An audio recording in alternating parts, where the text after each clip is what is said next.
Los 2000 fueron una gran década para la escena alternativa. Mientras que en Nueva York teníamos a los Strokes y a los Yeah Yeah Yeahs, Inglaterra nos regaló bandas como Bloc Party, Franz Ferdinand y Placebo, aun si ninguno de sus integrantes es inglés. Y es que verán, todas las bandas que mencioné tienen álbumes que hicieron historia, aunque la mayoría de esos álbumes son una recopilación de muy buenas canciones, pero que no tienen mucho que ver una con la otra. Lo que diferencia a Placebo del resto es que en cada uno de sus discos tenemos un hilo argumental bien definido y que hace que los álbumes se sientan mucho más sólidos, casi rayando en lo conceptual, aun si la banda no los considera así. Y aunque el mejor ejemplo de esto es sin duda el Black Market Music, el disco que nos reúne aquí hoy es nada menos que Sleeping with Ghosts.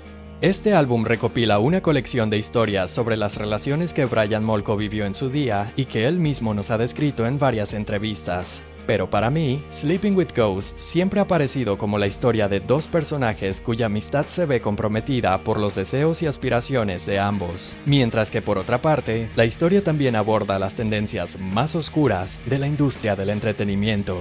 Entre sus letras podemos ver a una persona que logró el éxito en la pantalla grande, pero cuya vida personal deja mucho que desear. Por ello creo que aún sin ser un álbum conceptual, el cuarto trabajo de Placebo nos brinda una perspectiva fidedigna de lo que es ser consumido por la industria.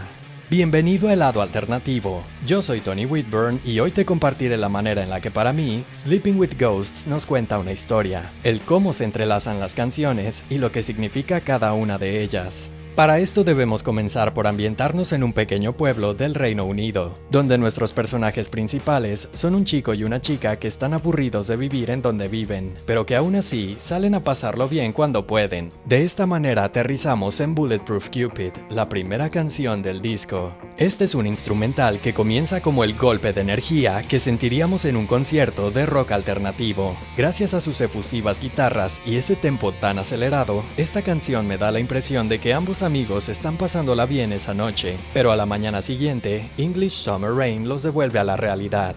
La segunda canción habla sobre el aburrimiento de vivir en aquel gris y pequeño pueblo, pero también del deseo de ir más allá. Por ello las frases I'm in the basement, que representa el punto donde se encuentran los personajes, mientras que You're in the sky representa el lugar al que quieren llegar y donde están sus ídolos. Sin embargo, aquí también comenzamos a ver que el narrador es un poco más pragmático que su amiga, quien es una idealista con mucha determinación. Por eso en This Picture, la tercera canción, podemos ver que la chica quiere probar suerte en la industria, pero él trata de advertirle que eso la va a consumir como el fuego consume a un cigarro. El hecho de que la llame Ashtray Girl o chica cenicero es una metáfora de la manera en que la industria se lleva tu fuego y solo deja las cenizas. Aunque al final, los deseos de ella son más fuertes y él la deja ir diciéndole que la recordará a través de sus fotografías. Sleeping with Ghosts comienza con la imagen de desastres naturales y alguien que llora cuando ve el caos en el mundo, igual que lo haría cualquier persona sensible al ver las noticias. Esto hace que el narrador se preocupe por su amiga, a quien considera su alma gemela. Pero yendo más allá, le da una visión de la manera en que los medios manipulan los hechos para lograr cierta reacción en los espectadores. Si la información que se supone verídica es manipulada de esta manera, ¿qué clase de trato le darán a las personas que se dedican al entretenimiento? En The Bitter End, el narrador nos habla de los tiempos que pasó con su amiga y de cómo todos estos recuerdos están llegando a su amargo final. Aún así, es curioso que The Bitter End sea la quinta y no la última canción del disco, pero lo es aún más que Something Rotten sea la siguiente. La idea que el título, los sonidos y la letra nos plantean es que algo murió y ahora se pudre, y ese algo es la relación entre el narrador y su amiga, quien ha sido consumida por la industria al punto de haber matado a la persona que él conoció y haberse convertido en alguien que carga con el cadáver de quien alguna vez fue. Si quieres saber más sobre la metamorfosis hacia el lado oscuro, te invito a ver mi análisis de Change. Plasticine es una crítica hacia la hipocresía de la industria y el hecho de cambiar por completo a una persona para lucrarse de una imagen falsa. A la vez, Brian invita al oyente a rebelarse contra esas tendencias, por ello frases como "Don't forget to be the way you are" en el coro. Hasta aquí, el disco tiene un tono de frustración y desencanto con la industria que consumió lo que de otra manera era una buena amistad. Pero una vez que llegamos a Special Needs, todo cambia. Sospecho que si este disco de verdad nos contara una historia, este sería el momento en el que el narrador finalmente acepta que ha perdido a su amiga. Para mí, Special Needs es la canción con mayor carga emocional del disco, y por ello he decidido analizarla a detalle. Remember me, you're you're the one who's silver screened. Remember me when you're the one you always dreamed of. En las primeras dos líneas podemos ver al narrador pidiéndole a la chica cenicero que lo recuerde cuando sea famosa, y ya que silver screen significa pantalla grande, también nos podemos dar cuenta de que ella lo logró. Salió de su pequeño pueblo y ahora tiene la vida que tanto anhelaba. O eso parece, porque te aseguro que estas son las únicas líneas de la canción que brindan algo de optimismo. Remember me whenever noses start to bleed. Remember me. Special needs. Un concepto con el que Placebo había trabajado desde el Black Market Music es el abuso de drogas, y esta línea refleja perfectamente ese algo oscuro que todavía cargaban de su disco anterior. Cuando el narrador menciona las narices que sangran, se refiere al abuso de la cocaína, algo bastante común en la industria del cine. Y como si eso no fuera lo suficientemente trágico, le pide que lo recuerde una vez más. Es aquí cuando entra en juego la metáfora de special needs. Lo que sucede es que en los 2000 todavía se estilaba referirse a una persona minusválida como alguien de necesidades especiales, y aunque el narrador no está discapacitado, sus necesidades especiales no son físicas, sino emocionales. Durante el disco lo vemos como alguien pesimista, que prefiere lo seguro en vez de tomar riesgos, aun si eso lo mantiene en su aburrido y pequeño pueblo. Por ello, desde que su amiga decide sí tomar esos riesgos, él se la pasa recordándola como si esa parte de él que se llevó lo hubiera dejado emocionalmente fuera de juego. En otras palabras, sus necesidades especiales son una metáfora del apego que le tiene a su amiga. Just 19, a sucker's dream. Guess I thought you had the flavor. De entrada, el coro nos deja ver que para el momento en el que la chica cenicero alcanzó el estrellato, ella apenas había cumplido la mayoría de edad, y el hecho de que fuera tan joven se complementa muy bien con la idea del sueño de un idiota y creer que tienes lo necesario, porque cuando somos jóvenes nos creemos invencibles, pero eso no es más que la inocencia de no haber vivido lo suficiente aún. Y aunque ella creía que el mundo estaba a sus pies, en realidad el mundo se la estaba comiendo sin que ella apenas lo notara. 19, a dream of seeking. With 6 months off of bad behavior. Aquí podemos ver que el sueño de la chica cenicero se volvió obsceno, es decir, se corrompió. Pero más importante aún, que en algún momento ella fue a prisión por mal comportamiento. Aunque visto de otra manera, esos 6 meses también pueden significar que entró a rehabilitación. Sea cual sea el caso, debemos recordar que en este punto, nuestro narrador ya no tiene comunicación con ella. ¿Cómo se enteró entonces de lo que pasó con su amiga? Bueno, lo más probable es que lo haya visto en las noticias, como una nota más en la sección de entretenimiento. Remember me when you clinch your movie deal. Think of me stuck in my chair that has 4 wheels. Una vez más, él desea ser recordado por la chica cenicero cuando ella esté viviendo el éxito como actriz, y al pedirle que piense en él cuando esté en silla de ruedas, se refiere a que piense en él incluso de viejos y sin importar que no se hayan vuelto a ver. Remember me through flash photography and screams. Remember me, special dreams.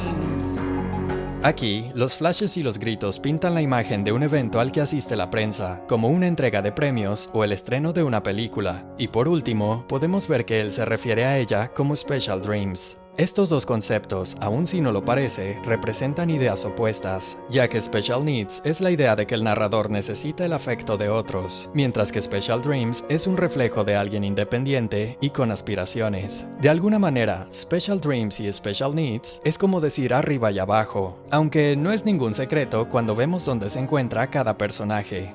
La historia de Special Needs termina aquí, pero enseguida aterrizamos en una canción igual de trágica.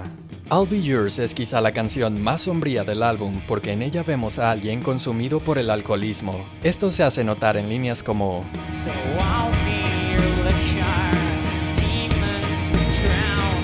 Aunque I'll Be Yours es una canción en esencia abstracta, no parece ir desde la perspectiva del narrador ni de su amiga, sino desde la botella que como ese ángel y demonio sobre el hombro de las personas, las convence de ahogar sus penas en el alcohol. Después de todo, ¿cuántos famosos no terminan cayendo en vicios como este? Second Sight retoma esa frustración e irreverencia de la primera mitad del disco. Las líneas Walk away to save your face. You let it come between our son el narrador pensando en cómo la chica cenicero se dejó llevar y dejó que la carrera se interpusiera entre su amistad, pero a su vez, la invita a alejarse de la industria que la consume antes de que sea demasiado tarde. Por ello la canción se llama Second Sight, o dicho de otra manera, una segunda mirada. Protect Me From What I Want es quizá la canción más directa del álbum cuando se trata de criticar a los medios. En ella encontramos la imagen de cómo estos alimentan a las masas con basura en vez de darles lo que quieren, es decir, información real pero que de ser lanzada podría causar euforia y caos entre la población. Parte de esa basura son los escándalos de famosos, que también resultan ser el tema central de la última canción. Para entender la metáfora de centerfolds, tenemos que saber que un centerfold es ese póster en medio de una revista que está pensado para ser el centro de atención. La última canción nos habla de que la chica cenicero finalmente tocó fondo y murió de lo que podemos presumir que fue una sobredosis. Pero más importante aún, nos habla sobre los medios cubriendo la noticia de su muerte. Por ello que la canción se llame Centerfolds, al igual que la parte de una revista que exhibe a una modelo en grande para el entretenimiento de las masas. Lo más triste de esta canción son líneas como "esto está mal, he esperado mucho tiempo" y "me rehúso a dejarte morir". Líneas que nos muestran la impotencia del narrador, quien perdió a su alma gemela en una industria que se lleva cada parte de ti. Sleeping with Ghosts no es el primer álbum de Placebo en el que la banda explora el lado oscuro de la industria. Without You I'm Nothing y Black Market Music hacen un excelente trabajo cuando se trata de visitar los infiernos personales de algunos, pero en los tiempos que corren, Sleeping with Ghosts se ha vuelto más relevante que nunca. Estamos tan acostumbrados a ver la tragedia de otros como entretenimiento, que cuando algo verdaderamente trágico ocurre, solo nos lo tomamos en serio si se vuelve viral. Esto en mi opinión está mal. Tener un sistema de valores basado en lo que actualmente es políticamente correcto, en vez de valores universales, corrompe nuestra visión del mundo y nos hace creer únicamente en eso que va de acuerdo con los valores en tendencia. Por eso Sleeping with Ghosts me parece un álbum tan importante. Sé que la historia de la chica cenicero no es el único ejemplo de lo que la industria es capaz de hacerle a sus artistas, pero entre tantos escándalos irrelevantes, hemos perdido la capacidad de ver lo que de verdad importa. Aun si Placebo no buscaba dar una crítica hacia la industria, la ventana que abrió con su cuarto disco nos deja ver una triste realidad a la que contribuimos cada vez que hacemos clic en el escándalo del día. Por eso te invito a pasar por alto a cualquier medio que trate de alimentarte con tragedia que no necesitas. Si logras romper este ciclo, pronto te darás cuenta de que puedes vivir una vida plena sin enterarte de lo último en política, del tráfico o de los escándalos del momento. El mundo no va a dejar de girar si dejas de prestar atención a lo que sucede con él, pero tu mundo sí va a dejar de girar si desperdicias tu mente en lo irrelevante. Créeme, no te vas a perder de nada por no entrar hoy a Twitter ni Facebook, pero lo que sí puede suceder si dejas de prestarle atención a una industria que vive de ella, es que empezarás a tener una vida mucho más saludable. Y no, las cosas no van a cambiar de la noche a la mañana, pero sí podemos empezar por cambiar nuestra manera de acercarnos a la industria y lo que esperamos de ella. Yo espero arte, no solo entretenimiento de masas. Tal vez no lo encuentre en el mainstream, y eso está bien. No lo busco donde sé que no está, ni contribuyo a tratar a los artistas como figuras de plástico. Gracias a este cambio de enfoque, comencé a ver la realidad de manera distinta, casi como si hubiera despertado de un trance en el que no sabía que estaba. Y lo más curioso es que cuando miré de vuelta a lo que solía consumir, me di cuenta de que todas esas canciones pop, todas esas noticias y esos escándalos no eran más que un mero placebo.